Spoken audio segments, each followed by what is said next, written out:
Oi, turminha, boa tarde. Hoje nós vamos fazer aula de História na página 9 e o título é O Comércio pelos Oceanos, ok? Hoje em dia, há uma grande facilidade em se navegar, né, de um lado do mundo para o outro. Mas antigamente não era assim, né? Por meio da tecnologia, é possível hoje, com facilidade, saber como vai estar o tempo, em qual direção o navio precisa ir, né? Se localizar por meio do GPS. Porém, antigamente não havia nada disso. Então, em 600 anos, os europeus começaram a explorar os oceanos. Eles viajavam longas distâncias por meio de naus e caravelas, tá? E aqui tem uma explicação para vocês o que são naus e o que são caravelas. Os naus eram embarcações grandes usadas para navegar longas distâncias. E as caravelas eram embarcações menores que os naus, porém elas eram bastante rápidas. Nessa época eles tinham muito medo do oceano, né? Por não saber o real tamanho, a distância, o que realmente existia ali. Então era comum existirem mitos, histórias de monstros, né? De viajantes que sumiam, desapareciam.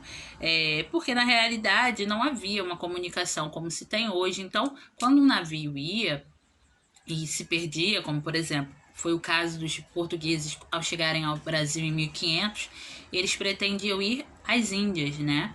Mas eles se perderam por meio de uma tempestade e acabaram chegando aqui no Brasil. Então, como eles chegaram aqui e encontraram terra, eles, né, fizeram a descoberta do Brasil. Mas era muito comum, no meio de tempestade, barcos afundarem, né? Então, eles não sabiam o que tinha acontecido com aquelas pessoas que haviam saído para navegar e nunca voltaram. Então foram se criando várias histórias, vários mitos, e foram se feitos mapas com essas informações que eles iam tendo, né? De como eles acreditavam que realmente era o oceano naquela época.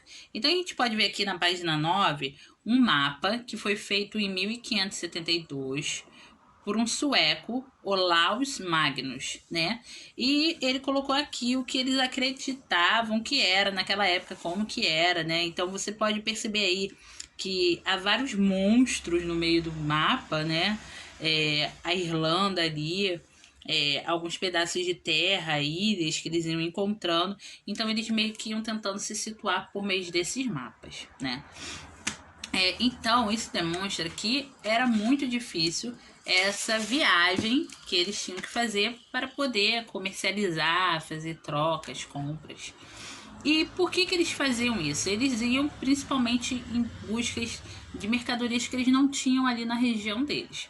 Então, eles compravam muitas especiarias, né? Os europeus, eles iam muito para as Índias ocidentais, que eram na Ásia, em busca dessas especiarias, que são temperos, né? Que nós usamos hoje em dia.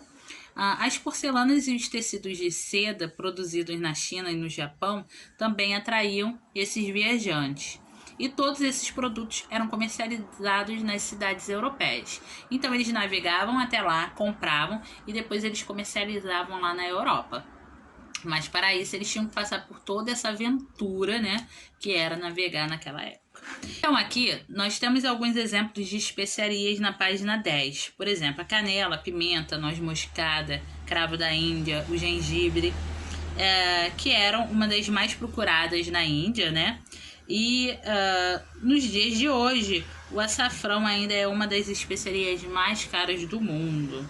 E aqui embaixo nós também vemos, né, uma representação da porcelana e da seda, que eram produtos que os europeus, né, visavam bastante comprar lá na China e no Japão.